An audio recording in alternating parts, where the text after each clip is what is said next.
Hey, everybody. It's Wednesday night. It's been a long time since I've been with you on a Wednesday night. This is Flex, Adapt with Intent. And tonight we're going to contemplate performing arts during uncertain times, particularly with a touring band, Sweet Little Bloodhound. They're from pretty much based in Brooklyn, New York City, and they have been off the road and in the studio, if you want to call it that. We'll be talking about that in a little while as well. And this is kind of interesting tonight and fun for me because we've got, I think, five of the bandmates and all, and me, and we're gonna have ourselves a pretty good chat. So we're gonna welcome these folks in here tonight. I'm gonna bring them in one at a time. Let's see. We got Devlin Miles.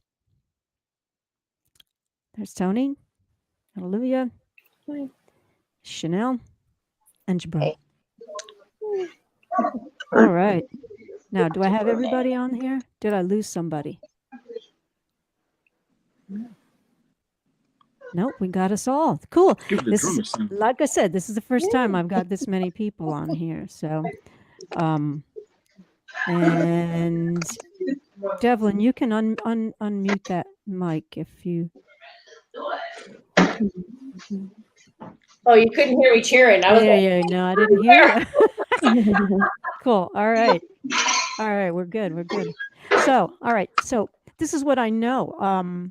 I have met this group through Jabril, and we sort of met on Twitter, I guess you'd call it that. And yep. what I learned is Devlin, you are the band leader. So yes, I am. I wanted to take what you've done here. Not all the bloodhounds in one room. That's hard to do. Would you introduce everybody for us? I sure will. I have Tony Espinoza, aka Tony Black, who plays the keys and sings in Sweet Little Bloodhound. And do you want me to just let them say, or should I introduce all of them and then let them?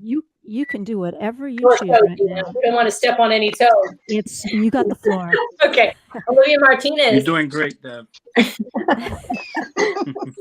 Martinez plays violin and sings vocals with the lady. Hey, everybody. Good to see you all. Good to see you. Yes. Chanel Jenkins, who plays trumpet and sings with us up front. Hey, how you doing? All right. And then we have Jabril Noor, who plays the sticks and the beat and on the drums behind us. Hello. Hello. We're excited that Jabril made that connection for us, Dina. It's very fun to try something new. And technology has never been our friend, so I'm super impressed with all of us. Well, it took me a while to get up to speed on this thing. So. Awesome. Love it. So great. Yeah. So you folks have been together for how long? It's actually, we've been 5 years together. I think we're starting our 6th year, really. Yeah. That's cool. That's cool. Yeah.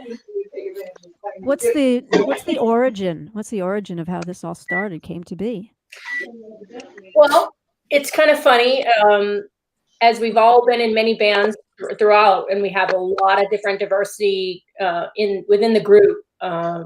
And I'll let each person tell you what their specialty is, because I think that's a fun thing that makes us really interesting. But it was sort of like, as we call SLB 2.0, because I released the album, and then we kind of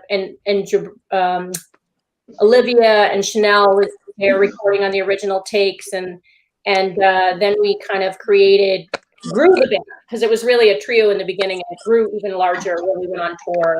So we just took it from there and kind of have this like soulful rock vibe in our music, and a lot of things that will be much more present on the second album of the SLB. So I'm super excited. And we kind of like grew into the group together as we were on the road, and kind of created our own little uniqueness, I think. Does that answer the question? Totally answered the question. I was just waiting to see if anybody else wanted to, add anything to that. Yeah, I'm Tony. How is everybody? Hi. Good to meet you. Thank you for having us here. I play the piano, and I'm really excited about the the songwriting process that we're going through. I mean, I'm sure that we're going to get a chance to talk more about that, but we've been doing a lot of gigs and stuff, doing shows for the last couple of years. And of course, obviously things have slowed down. And so right now, like I said, I'm really excited about the songwriting process that we're going through right now. Getting creative. I think it's really good. And I'm going to pass it down to Martinez over here. Hey everybody. So I think, sure, yeah, I think we all met through different various bands, as Devlin was saying. So I was really fortunate. Like, I was working with Chanel and Jabril before in another band, and we were always supportive of each other in Devlin's works as well. So it was kind of awesome to kind of put and collaborate all of our stuff together and actually work out where we were able to record with her and also, grow in this band together. So, it's super exciting just to see where SLB is going and what we have plans for in the future. And so we're really excited about it. So we're hoping, even though it's a little tricky now, we're just going to, hurdle through, and hopefully down the road, you will never know. We'll see what happens, but we're excited. Yeah. Yeah, Tony brings up a good point. With Corona, we haven't been able to meet up as much in person. We try to do some playing over Zoom, and you get a bit of a lag in the audio, so that can get a little tricky. But we've done a couple of songs in the studio that way, masked up and everything. It's going pretty good. Yeah. Yeah. I want to come back to that for sure. Chanel, you got anything to add to Oh, that? I always have something to say. Everybody in the band knows that. That's good. Yeah, it's a couple other bands too, but I digress. Yeah, so I definitely agree with Tony and Devlin and everybody that the process of just getting back into the swing of things has been really awesome. Devlin is not one to toot her own horn, pun intended, but she is an excellent songwriter, and it's cool to kind of be able to join the party with her on this album. And because of everything that's happened with COVID and a lot what's happened with the band over the last 5 years of touring and stuff, it's nice to also kind of explore some of the stories that we've been able to encounter while we're on the road with each other. So it's going to be good stuff that the public will be able to hear. So it's definitely very exciting. All right. So prior to this, there was not really a collaborative effort in the songwriting. Is that what I'm understanding? I Prior to, wouldn't say that. Oh, okay. oh no, that's right. Yeah, Jabril and I have written for years. Yeah. Actually. Yeah, Rogers and Hammerstein write Yep. great. That's I right. tell you, I a was great just about to say, motivator for songwriting is being broke. Yeah. Yeah. Now, I Jabril was just and I about have to written. say, when Jabril and Devlin get together and write songs, watch out. I mean, some Okay. of the best Yeah. stuff that we have is actually from those two. Okay. I That's mean, cool. the rest of us gel great, don't get me wrong, but it's just something about, the songs that those two have written together is just something pretty magical about it, I gotta say. Yeah, and the creative process too as well. It's really cool. It's really cool. Yeah, thank you guys for saying that. That's pretty awesome. Jabril, he's an amazing writer, and we just kind of, I don't know, we just gelled. He used to live in my neighborhood, and I used to walk down there when they were part of VR and Time Bomb, and we weren't even in the band together at that point, and we just started writing together. And for me, it was really cool to work with the drummer because I play the guitar, and I would be like, Jabril, just play something, give me a beat, which would change my strumming pattern that I'm used to, because I'd try to play to whatever beat he was playing. Yes. That was very helpful with writing, and it kind of broke the pattern of what I always do. So that was cool. All right, I can identify with that 100% because what I know from my own writing is that the songs evolved once a band, particularly drums, come into play. I don't know how familiar you are with Van Halen, but one of our songs, it really started out with a drum pattern from Hot for Teacher by Van Halen. Oh, sure. I know which one. Yep. Yeah. I can imagine where that. Yeah, all right. There's just so much going on in my head right now as to how I that. don't know if he froze. Yeah, The yeah. funny thing is, it really Well, doesn't you sound know, we have different like ways that of anymore. writing too. What'd you say, Tony? Go ahead, Tony. Oh no, I was saying that we have different ways of writing. We actually have some material that we've written literally as a group. You know, like all of us in the studio, somebody will just, you know, start riffing on something, and you know, the next person joins, and before you know it, we're like, all right, let's do this for real now. Like let's put a structure to this, and we actually come up with songs that way as well. So there's like different methods, you know, in this band that we come up with songs. There's no one set formula, you know. Yeah, like Devlin and it's whatever contacted me one time, sticks. and you know, she said she wanted to do something with a disco feel, and I kind of started with Jamiroquai, Cosmic Girl, and as like the base for it, and built on top of that. What song is that, Jabril? Cosmic Girl by Jamiroquai. No, did we write something to it though? Did we write? Runaway. Runaway. Mhm. That's right. Cool. Yeah, it's snowing like crazy here, so it's like it's you gotta Yeah. have my window open. I'm watching it happen. Are you watching? Yeah, here too. Yeah. I'm in, I'm sort of in the same plane, you know, geographical plane as you. So we're getting it. I'm in Bethlehem. Speaking of Bethlehem, Wow. Yeah. speaking of yes. Bethlehem, Thanks. Levitt Pavilion. Yes. yeah, we Appropriate can Christmas time. we can totally segue for that. Oh, awesome. Yeah. Yeah, and Olivia and I were talking about that before everybody came on. Mhm. You got this Levitt Pavilion gig, but was it part of some event that what did you submit for, So or I think Devlin, you have the answer to this. I think before we got to Music Fest, right? I think. Yeah, we played the Steel Stacks, yeah, and we played it was a Hound event, actually, believe it or not. It was for Strut your mutt. Strut Strut your mutt. your mutt. That's what it is. I couldn't think of the name. Strut Your Butt. The puppy Yeah. who's like for dogs to be adopted. Yes. Yes. Yeah. So yeah, we got to sure. watch like a dog parade, you know, before we played. It was very cute.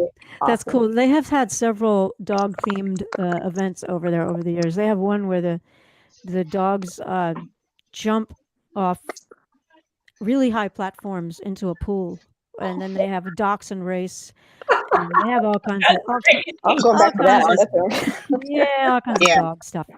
All right, so that was cool. So yeah, that's the thing I have to recommend. I remember when I talk about that the there's the Steel Stacks, which is the main site. That's the campus. Within that, there's the stage that you were on is called the Levitt Pavilion stage. They Right. use it for multiple events, but throughout the summer months, that they present free concerts on that stage for the community Thursday, Friday, Saturday, I think, throughout the entire summer. So That's great. that's it's really quite it's just wonderful for the community to be able to go down and just sit. Town. So it's such a cute town. It's really amazing. There's a lot of Yeah. magic there, honestly. I mean, how can you go wrong with a name like Bethlehem? But like, really, Yeah, what they've done with the old Steel Stacks and yeah. kept it part of the community was really, really great. There's a Yeah. really, really hot music community here, and it goes back many, many years. I mean, back to the 60s and 70s, and that venue itself is a baby in comparison to a lot of what's been going on here for a long time. So, and then the Music Fest itself, the festival, yeah, that's been happening since the 80s, the early 80s, and it's incredible how it's grown over the years. So we'll probably see you back here for that. Yeah, one thing that's so amazing about Music Fest, I mean, I would go if we're not on tour and we're not there, because it has like all these, it feels like these little towns, Yes. and it feels like Disneyland but for music. You know, each town you go into is different foods, and like it's Yeah. super cool. I mean, it's really absolutely pretty amazing. Yeah. So, and I missed, you know, people like are really into it too. I mean, the crowds totally. were pretty amazing. Yeah. And they come from Yeah. New Jersey, New York, Philadelphia, They really do reach pretty far. I would say within a 2-hour drive, people are coming here for that, and they stay for the entire. A lot of people stay for the whole week. Right. You know, they'll stay for that. So it's See why? it's really rich. The bad thing is every once in a while you'll have a week of nonstop rain, and you know that hurts. But But honestly, it's very important to say that the majority of the music is free. Like Yes. in terms of like all the acts and stuff, like they're paid, but it's free, like to the community. So it's like what an amazing time and event for people. Like really, yeah, and it's a great chance to like take a risk on new music or find somebody new that you like. I have seen and been introduced to some of my favorite indie bands and artists through that event over the years. Yeah. And those that have gone on to really great things too. It's seeing them before they were really hot. So when you do go out and you tour, when that time comes about, what does that look like logistically for you all? You don't just all get in one van and hit the highway. Sometimes, I think our first trip we did, right? Right, Deb? Oh, yeah. Well, Well, Or maybe not. Maybe not. all right. well, Devlin breaks out the hang glider, and then Yeah. We just kind of move ourselves over it with instruments and amps and I think it's a mixture of everything. I think It's between, it's very fun. It's like definitely an experience. I mean, we've encountered so many things on the road, which is awesome. Half the time traveling with these guys is so fun. So I think it's a matter of like coordinating and making sure we're all heading the right place and safely, but really making sure like once we're there, we're really Team no sleep. right, team no sleep kind of, but also making sure like as we're in the performance too, we're just all together and as a unit. So we just really sometimes also enjoy doing the tour thing as well. So it's really great. And we usually like to give the aux cable to Jabril in the van. That's pretty important, so that we can have a variety of different music going on. Sometimes Devlin will do this thing where she's recording us.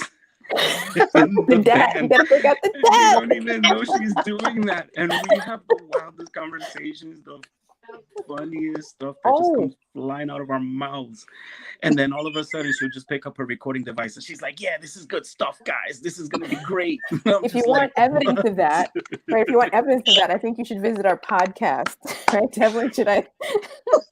Yes. SLB, yes. SLB and podcast. if you ever want to just listen to like us going a little crazy in the van. Yes. After like a 4-hour drive, the 5th hour, what and it's experiences just you go really through. candid. Just check out our podcast. There's some famous things that have come up We in have a terms lot of of fun. squirrel level, like taking things to a squirrel level when they're really tired. It was something we saw on the road. But there's a really funny episode that you couldn't have planned it any better. Was we went to a radio interview, and it was in Montclair, New Jersey. Yeah. At the University of Montclair, and we were coming home, and just the whole day from when we left the city for traffic to when we flew back, we got pulled over by the police. It was just like you couldn't have planned it any better. But I still listen to it, once in a while, and I just get the biggest laugh out of like all our reactions to what was actually happening in the moment. Definitely experiences of all kinds, if you can imagine. Yeah. There's something to be said for having the camera on, like rolling all the time. Yeah. Mm-hmm. It's hell in the editing, but it's all good. Yeah. So, you want to tell me a little bit more about the podcast? Am I correct? It's called SLB Indie Trailer. Yes, it is. It's called SLB Indie Trailer. It's on Spotify. It's on Apple Podcasts. I think it's on iHeartMedia and Pandora, all the places that have podcasts. And it's basically interviews occasionally with like music industry or performing industry contacts. Like I interviewed Judy Bowman, who's a Broadway casting director. And then there'll be slices of episodes where the band is actually live on the road, where we are doing our adventures behind the scenes and kind of what we do to get on. Like there's Now and I came up with the, is this a 1-toe, 2-toe, or 4-toe event based on how many toes you paint for the shoe. So there's a lot of fun things that came out of bonding and being together. And I don't know where, honestly, the audio recording has been with me forever. Like, I just found a whole box. I used to run and record things, like audio snippets and stuff. And it was sort of my thing. So I just enjoy audio as a whole, from music on down to the sound effects. Where's Jabril going? Where's our drummer going? He's going for a walk. He's on the move. Real on the move. That's cool. So when I get to thinking about the studio, something I really wanted to delve into right now is that you know, we've all been staying so far apart and being really careful. And you know, there's worries of spreading the virus to one another, and of course singing and playing, you know, instruments that require a lot of exhale, which, you know, droplets and particles. How did the, you know, who stood up and said, hey, y'all want to go into the studio now? Like, how did that happen? It was me. I just have this anxiety that rides in me, and occasionally it just goes, now it's time. I just feel this sort of build up, and when it's time to finish something or do something, and sometimes it just, I don't know. So it was me that kind of pushed the, let's get into the studio, because we haven't been able to meet. And we also had the restriction of all separate households. So to even come together for rehearsal was going to be complicated. So what I did was, we had some songs already started recording, but we needed to polish them up. We needed to do the vocals. We needed to do some other parts. And I wanted to try the studio. We ended up using Dubway Studios in Manhattan, and really like them. It's a great space. And it was very, you know, I was cautious because everybody was concerned about, you know, their parents at home, and, you know, we can all talk about it. Chanel, maybe you can talk a little bit about like how to approach it with a cautious way, how we did it, because that was challenging. Yeah, I can definitely lend some to it. Because like as Devlin said, you know, we have to consider who's at home as we're going out. So I know I came with like a bag of everything: Lysol, wipes, hand sanitizer. Devlin also was good enough to make sure that we recorded in separate spaces. And definitely a shout out to Dubway Studios, because not only were they super professional about everything, but everything was just right for what you would want as a best case scenario for when you're recording. And I know it's a concern for me, because as a trumpet player, I mean, my friend Farnell Newton, he put up an article about like trumpet is the most COVID scary instrument, right? With breathing and particles and stuff. So it's a lot of things that you take for granted as you're playing. You know, you're so used to going on and playing that now that COVID has really made us fine tune and rethink and retool a lot of things, you really have to strategize a lot more in order to get the same quality of sound and for each player to be comfortable. So I think we've done a good job of that, right? I'd say we did. And I felt safe, and I think everybody else did too. Yeah, I definitely think so. The separation helps. Tony, go ahead. Yeah, I was just gonna say that they were definitely on top of it. I know that when what I saw them doing, they were actually disinfecting the booths regularly while we were there. Like, you know, I know at one point the booth that I was using, at one point when I came out to sit on the couch for a minute, they went in and they were just disinfecting it. Also, what I did, I brought my own headphones. I didn't want to touch anything. So I asked the guy, can I use my own headphones? And he was like, yeah, sure. And then when I noticed, I actually had the same exact type of headphones that they had at that studio. So Anyway, I thought that was kind of odd, but you know, hand sanitizer, they provided that. You know, they encouraged us to use it often, and yeah, you just got to be careful.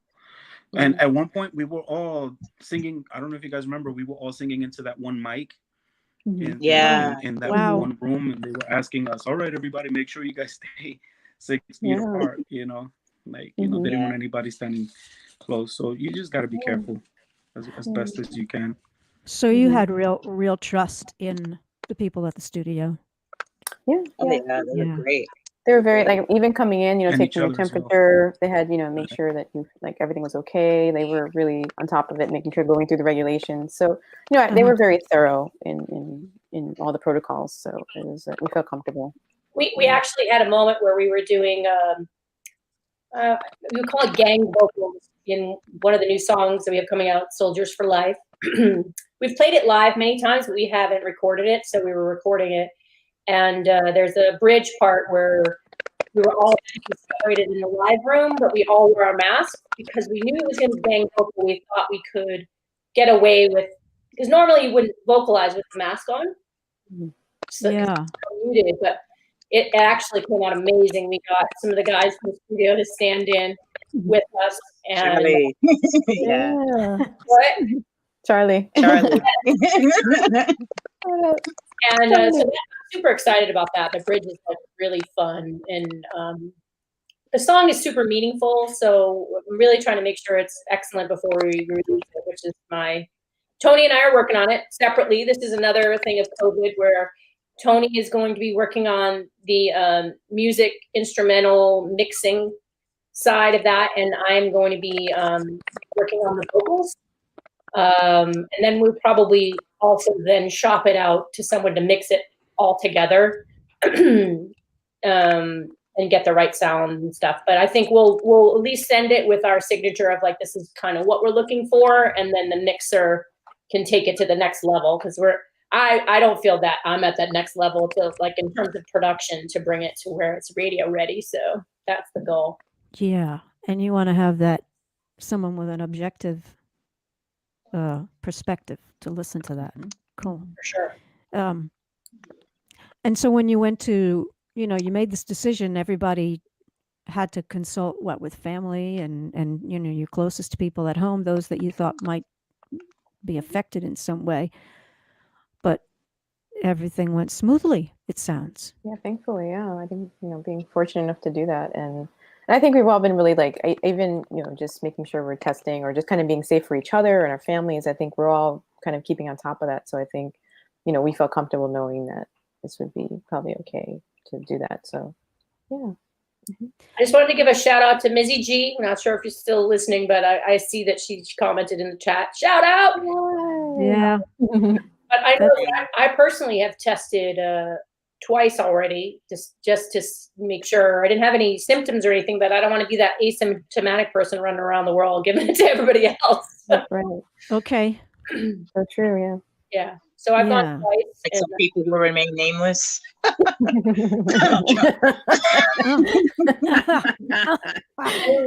I did have a bad sinus infection a couple of weeks ago, so I did get the antibodies test too, because I'm like, oh God, I really hope I didn't have it, you know. But I'm also having renovations done in my apartment, so it's been like major dust everywhere. So that's what I knew. I thought it was because I had just tested negative like 2 days before. But then you get there's this constant like critic in your ear going, got it. Right. A sneeze. Oops, sorry. You know, it's just yeah. like, oh and my God. Everybody wants to get the hell away from you when you're like coughing and sneezing. It's like, yeah. Right. But I mean, yeah, better to be cautious though, just in case. So I think, yeah. But that's why we felt comfortable enough to kind of just make sure this could happen. And also, you know, making sure like I think Devin was great in getting the ball rolling again so that we were, you know, just kind of in contact again, just keeping everything, you know, either whether it's writing or composing. Devin been really great about kind of getting us together and working on stuff. So was there a time when any of you had taken so much time away from had so much time passed since the last time you had played?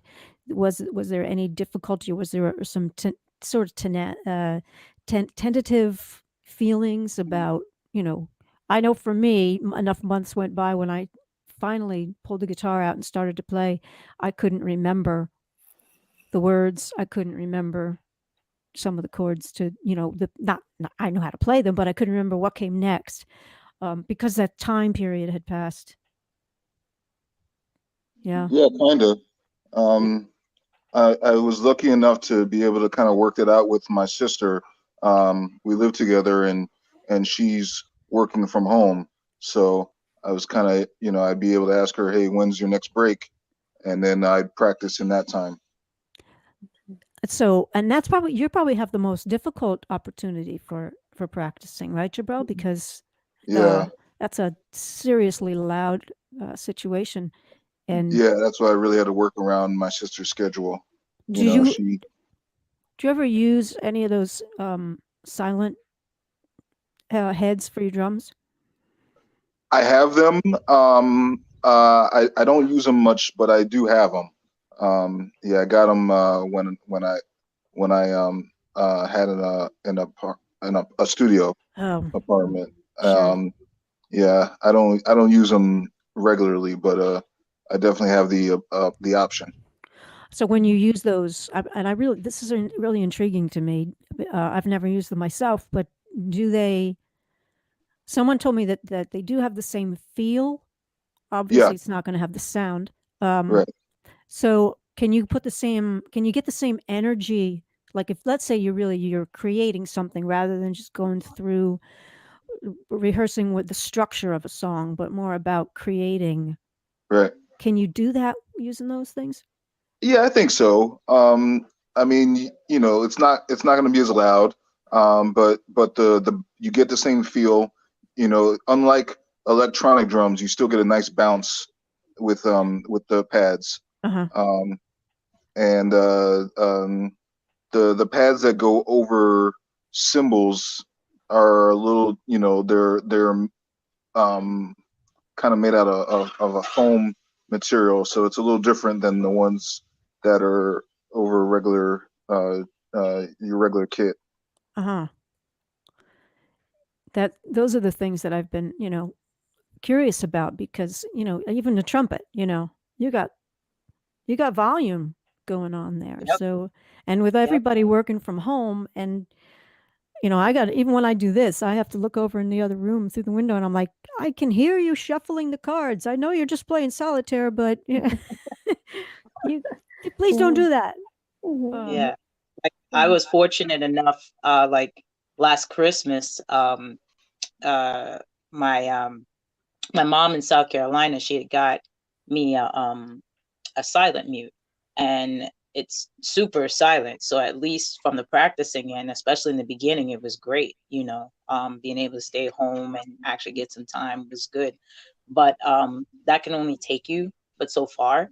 Yeah. And the trumpet's an instrument that has to be played. It has to be played. It's almost like being a gymnast. So if you eventually you've got to get on the bars or you've got to get on the wire and do it, and see what that feels like.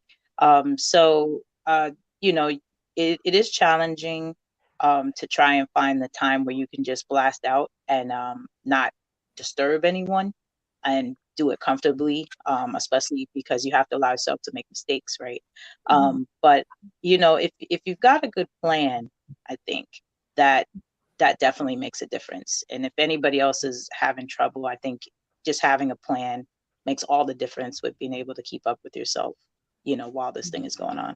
So There was a time back in, I think it was July, I had to put together a video. It was a promotional video for a raffle, for a Martin guitar raffle for an organization I work for here. And I needed to record someone playing this guitar. And we couldn't get together indoors or anything. And if you remember when you came to Music Fest, you know how the river runs along behind the steel stacks, right? So along there, if you head towards Allentown, there's a bridge. It actually crosses from the north side to the south side of Bethlehem, and under that bridge, there's it because it's more of an overpass. So it's an overpass. Okay, so we went down underneath that overpass, and the volume that we were able to naturally achieve underneath that with an acoustic instrument was really cool. So if you ever want to just let loose, just come out to Bethlehem and I'll show you where to go. You could record down there. Wow. Don't play. We'll take you up on that. knock, knock, knock. Hey. Not right That now. sounds like a plan. How you doing? Not right now, but in the future. In the That's future. awesome. That's great. Yeah. Not right now. I Not would yet, like not to yet, say- not yet. I would like to do like one other thing. You guys started to touch on it a little bit that I've found, you know, because everybody's working from home, and I live in a 700 square foot apartment, and I have neighbors all around for the most part. It has made me a little, you know, not a little. I'm going to say it has made me very self-conscious about rehearsing and practicing in my apartment, which is super crazy, because normally I don't even think about it because I know everybody's at work, or at least maybe one person's home or whatever. But now I know everybody's home and I can hear my neighbors, so I know that they can hear me back. So I've had to travel to other places to practice or to, you know, like try to find spaces that are, because I play the acoustic guitar, I could play the electric, but it's just not the same. So I've been spending a lot of time on composing and a lot of time, sometimes just instrumentally, like composing on my computer and learning production. So that's been an interesting thing. It's like a weird dichotomy that I'm freaking out a little bit on the inside because I'm like, my instrument, and I'm like, you know what? Be still. Oh, nice. Yeah. Good one. That's a good one, Dove. Yeah. Just a little bit longer. And ironically, that happened to be the big of our songs streamed on Spotify this year, because you give it at the end of the year report. Yeah. He still happened to be the most streamed song this year, which I find very ironic considering everybody was still. Yeah, I know. That's great. Yeah. Spoken true. That's what it is. Well, the message in Be Still, I think, fits the time because people want to be uplifted and happy. So that makes sense to me. That makes a lot of sense. And moving forward, and like even though we're in this like separated time, we still are focused on what we want to do, you know. So I think that's why probably too. Yeah. So my guess is you had quite a bit of gig cancellations over the course of 2020. What's ironic is we had just did like a showcase at the beginning of the year to book more stuff throughout the summer and things. Yeah. It was almost like when March hit, things were starting to click into, and it was just like the whole world blew open. So I don't know. I'm grateful. In a way, I'm grateful because after 5 years together, and it's not necessarily tension with people per se, when you're doing the same thing and you're not seeing like progress all the time. And I knew it was time for us to record as a band. I was like, we are still trading on the first album, which now is 5 years old. And that to a mainstream artist like Taylor Swift, who pumps them out 2 a month, that's ridiculous. But when you're an indie artist, it's like you're putting your money into touring, you're trying to support it. And so you spend a lot of time promoting the one album. And in the meantime, it was time to stop, Mm-hmm. you know, unplug the bus or whatever, you know, lower the tires or whatever, and really individually figure out what your priorities in life. That's what I felt like was happening for me. And I've touched base with everybody a little bit through the time too. And I just needed to figure out, it was a life shift. And actually, hey, it was okay to enjoy a summer and not be on the road and touring and be with your family. Like, I didn't mind that, you know, it was nice for a change. I don't want to do it for forever. I want to be able to get back on the road, but it was nice to be like, oh, everybody's at home. I can just be at home. You know? And maybe a part of that is that everybody hit the pause button.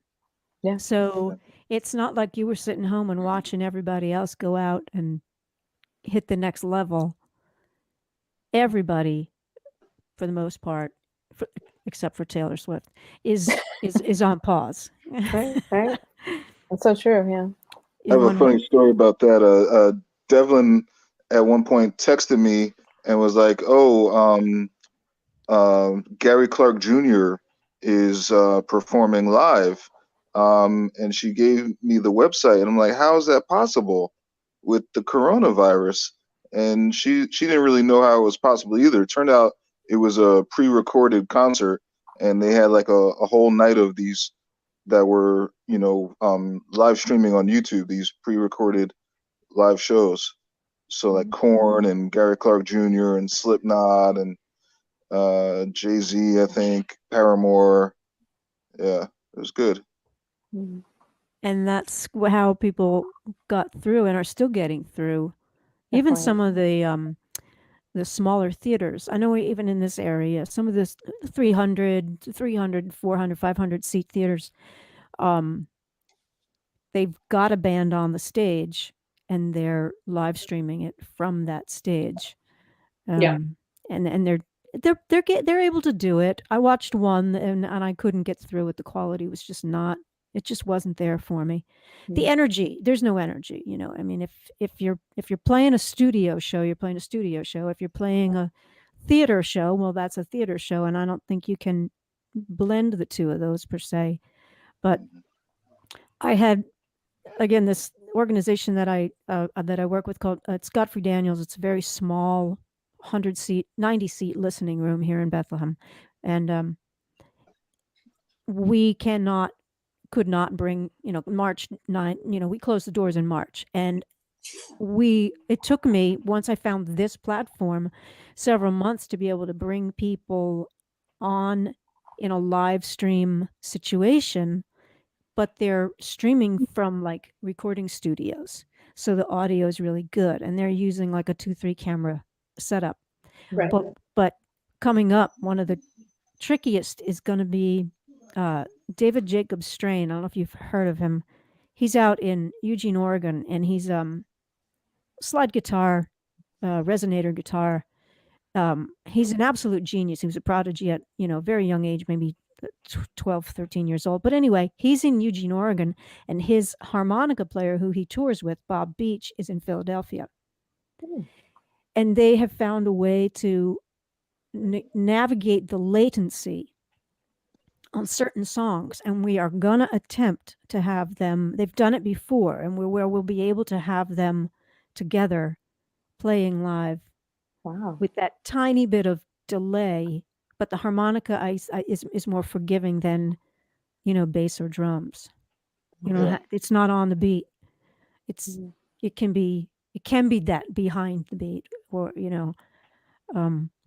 so it's going to be interesting to see how that goes. That's cool. Yeah. I mean, I've seen some interesting, both, as you said, like streaming things. I've watched a live show where Brandi Carlile was doing live shows right from her compound. Sure. And then they would do segments that they would intersperse. But I feel like the majority of things that I now see that are televised, the things that we're seeing, even if they're in a theater, I feel like those are pre-recorded. Yeah. And then they're, which, hey, you might as well get the best you can do. And honestly, sometimes the Grammys doesn't have, or something, they don't have great live sound for whatever reason during a number. So you might as well sound really good if you have the time to do it, honestly. Sure. And the fans want to see that. Yeah. They want to see like you sounding like shit. No, Did I say that? They don't. It's okay. If that's the worst thing you say, then we're okay. Yeah. Well, Break out the swear jar, everybody. Break it out.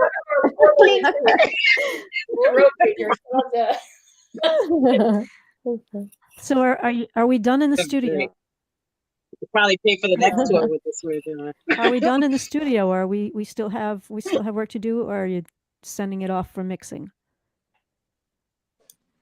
So it's a process. We have 2 songs that are in the editing process, and then we're doing it in segments, really, because in January we'll go back and probably do 2 to 3 songs that really I don't think we've played out much at all, maybe twice. We're gonna do a song called "Barefoot in Chicago" that Olivia and Chanel wrote when they. But they kind of started the story in Chicago. One of our other crazy adventures. Really fun. She has such an incredible way of writing and expressing herself. It's so unique, and Yeah. that song is super unique. And I don't know what it is about it, but it gives me the vibe of, if you remember, there was a hook on Hill Street Blues years ago. It has this sort of like siren vibe at the beginning of the song, and I'm really excited about that one. Yeah. And then there's another song called Life Above the Garage, which Jabril and I wrote together when we were all on a writing trip. And that one's kind of fun. It has almost like a ska vibe. Jabril, what would you say? I'd say closer to like Elton John, Queens of the Stone Age kind of deal. Who would put those two together? Tony has this great piano line on it after the chorus. Yes, Tony does. He rocks that. Yeah, and then After the there's another chorus. one. Oh, Lord knows. Lord knows. Oh, that's another good one. Oh, yeah. But the two songs that we're in the process of recording right now, because we're like so excited to get new material out to our followers, that I think the idea is really to get these two songs done and maybe release them as like singles, and just sort of like as an appetizer, because we're gonna be working on the full album, but this is something to kind of keep you busy. Sure. Calamari, anyone? Yeah. Nachos? I can't wait to go barefoot in Chicago. Like, seriously. Oh, it's gonna be, yeah. I think, yeah. Once we have that one done, like, we need to come back here and and share it with your viewers. Yeah. We definitely- like I said, really excited about yeah. that one. Yeah. Well, maybe we also- can find. Go ahead. Oh no, sorry. I just love also, like, as we create, there's such a range of like where everybody's inspired from. So if you talk about Soldiers for Life, Devlin's like really inspired by veterans, for that song.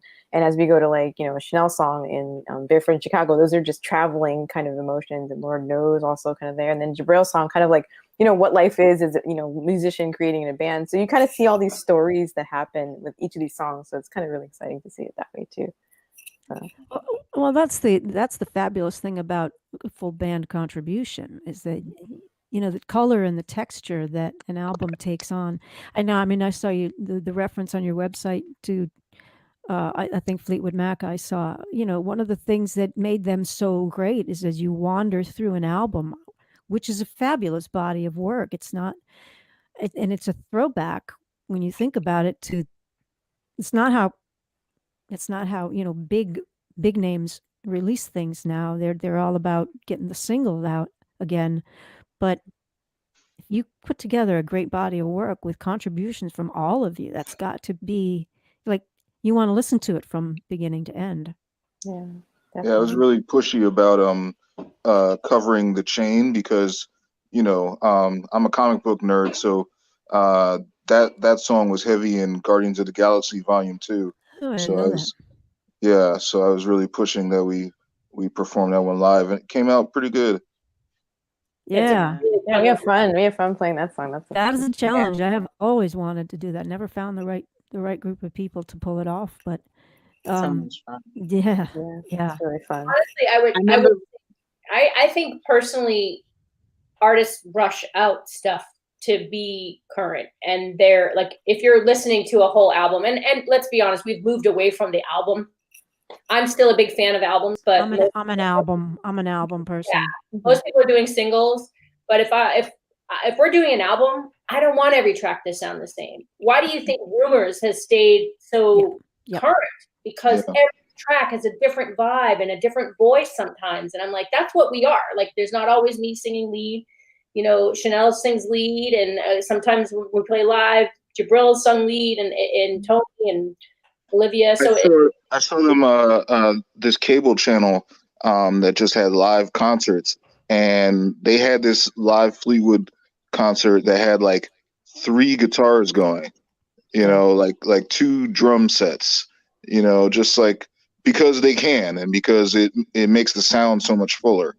It was awesome. Yeah.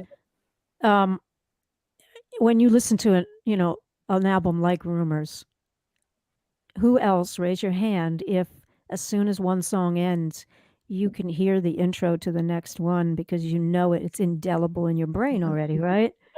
Yeah. That's the beauty of a great album. You anticipate what's next.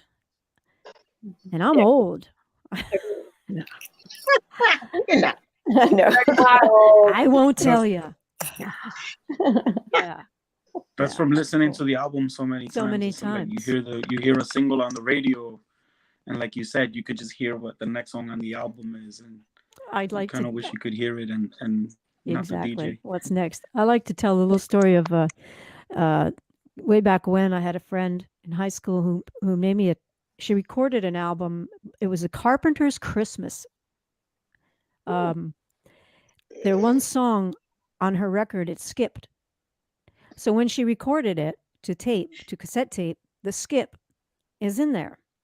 To this day, if I hear that song anywhere, fresh version, I hear the skip. That's great. And I sing to the skip. It's in there. I can't help it. That's the brain. I That's know a human brain. I know what you mean. That's Yeah, great. the cassettes, sometimes it would get warped. Like you would hear like a Yep. Mhm. Yep. and Yeah. you expect to hear it every time, even when you hear it on a CD or an MP3. You Oh, expect God, I it to totally be get it. there. Yeah. Mhm. Yeah. That also goes along with if you're in the studio and you record something and you don't like it. It's bad, it's a mistake. Even if you fix it, that mistake, you anticipate that mistake forever. Mhm. It takes a long time to get rid of that in your mind. Mhm. Personal, I don't know. Yeah, like you can't hear the album without hearing the mistake, which is so annoying. It really is. Yeah. There's It's a hard to track. listen to Right. recordings, Yeah. you know, Yeah. because like we self-funded everything, so you know, you had to decide, well, how much more do I want to put into redoing this song, or is it good enough? And I was often the guy who was like, it's good enough, let's keep going. Yep. And then Nothing. listening to the recordings, I'd kick myself. Oh, I wish we had spent more money. yeah. Yeah. Well, you got to call But it you at know a certain what? point. Sometimes those mistakes in the studios, actually, sometimes they have to stay. Like sometimes you'll do something that is totally by mistake. You don't know how you did it. It just happened. And if you try to do it again, there's no way in heck you can. And so you're like, you know what? Just keep it, because it just goes that way. It has to stay. That happens sometimes too. It's true. Yeah. There's this show I've been watching. Devlin put me onto it. Song Exploder. It's on Netflix, and it's also a podcast. And Tony, you said something that reminded me. There's an episode about "Losing My Religion" by REM, and they show Michael Stipe in the studio listening to himself, and he looks like he's in pain. And I dig it. Like sometimes, no matter how good a recording is, listening to yourself, it hurts. Because all you hear is what could be better. Yeah, So sometimes. true. And I think sometimes we're our own worst critics. We're like, oh my gosh, what is that? And then you're like, wait, that actually that There's works. a story too. I think it was the song "Sweet Emotion," Aerosmith. I don't know if you've heard about this one. In the very beginning, Steven Tyler was holding a cowbell or something, and he dropped it, and it's in there. It's in the song. And when you listen to the song, now we gotta listen. if you know when you're listening for it, you could totally hear it. Like he just drops the cowbell on the floor, and they just liked how it sounded. They kept it. Well, Beat It, Michael Jackson. The guitar solo. Somebody slams a door just as the guitar solo is starting, and Eddie Van Halen's like, "I'm not doing it again." So if you hear something that sounds like somebody slamming a door at the beginning of Beat It, that's because somebody slammed the door at the beginning of Beat It. And they kept it. I love it. Yes. Wow. So, Olivia, I was thinking maybe we could drop your violin, see if we could get a good sound out of it. I know the violin, man. I'm just kidding. She'll kill me. It's fighting words. Fighting words, Tony. Just kidding. I know where you live. Two things to say about mistakes. One, we did do a tribute recording to Fleetwood Mac. We did Gold Dust Woman on the first SLB album. And there's a spot in the beginning, and I don't think you can hear it anymore, or maybe I can, but we couldn't get rid of the cowbell click right at the top of the song because there's nothing. It's just like a bass line right at the beginning. And that was something we sent to mastering. I think they got rid of it for the most part, but it was something that was on the track because there's many reasons. I don't want to take all the time, but the second thing that was a mistake that's going to be coming on this next song, which is China Doll. Olivia recorded the violin once and Tony started mixing it, but we did the violin direct originally. And it had this very vintagey vibe that at the top of the song. And Olivia's like, can we fix the violin? And what happened was when we went back to the studio again at Dubway, we recorded the violin again but the mistake was we're keeping the vintage vibe and then we're going to make the violin bigger, like as the song continues. But it's such a cool vibe that Tony discovered, and I'm like, we're keeping that. Those are the mistakes. Yeah. Everything evolves around that. That's great. Cool. Well, my friends, and I can call you my friends now. Because when I see you, wonderful. This is so nice. Great. Thank you. Yeah. Wow. Super cool. I love talking about music. I'm sure we could all talk about music forever. We could talk. We'll find a way to come back and play the music. That would be amazing. Wow. One thing I just want to say that's super interesting is like Tony has a salsa background, but Tony, what's your favorite band?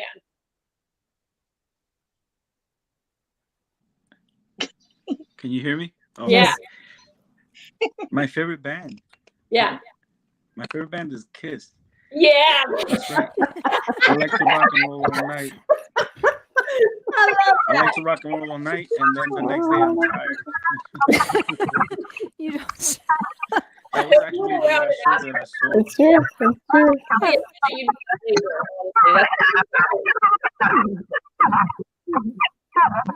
I've never heard anyone say it that way. I want to rock and roll all night. Party most of the day. Such enunciation. That's great. Well, when you people come to Bethlehem, I'll take you all out for something. I don't know. Oh, we can't wait. Oh, this is exciting.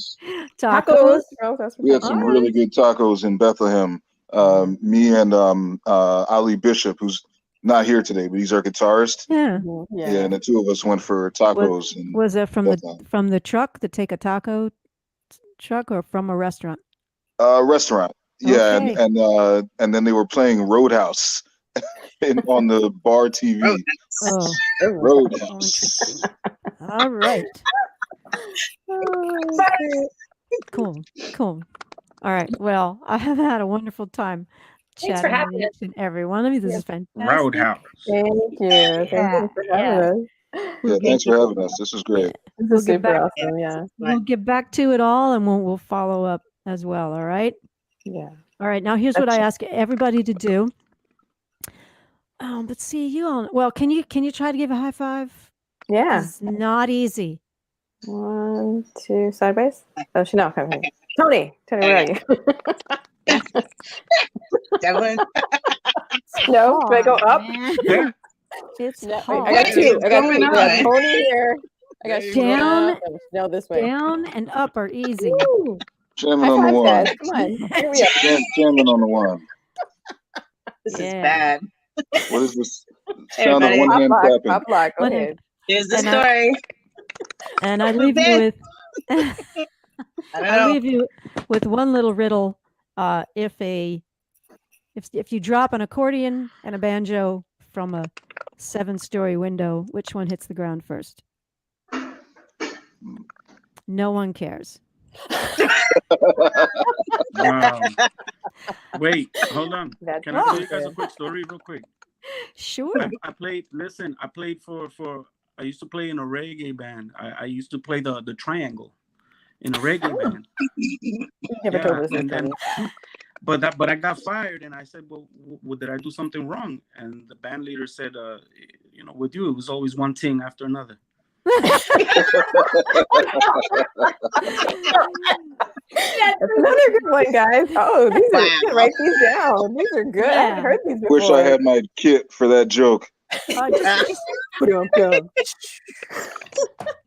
there you go. So good to see you all too. All right, people. Amazing. Thank you so Great much. to see you. All right. Bye-bye. I'd like to thank my little mini, Yeah, I see that. Udi Ledbetter. I'm not going anywhere. He's Let's like, go. "Oh, Devlin, that doesn't rhyme though. Bye, guys. All right, I'll see y'all. Bye, Dina. Thank Thank you. you. You're Thanks welcome. everyone who's Bye. listening. Thank you. Thank Yeah. you.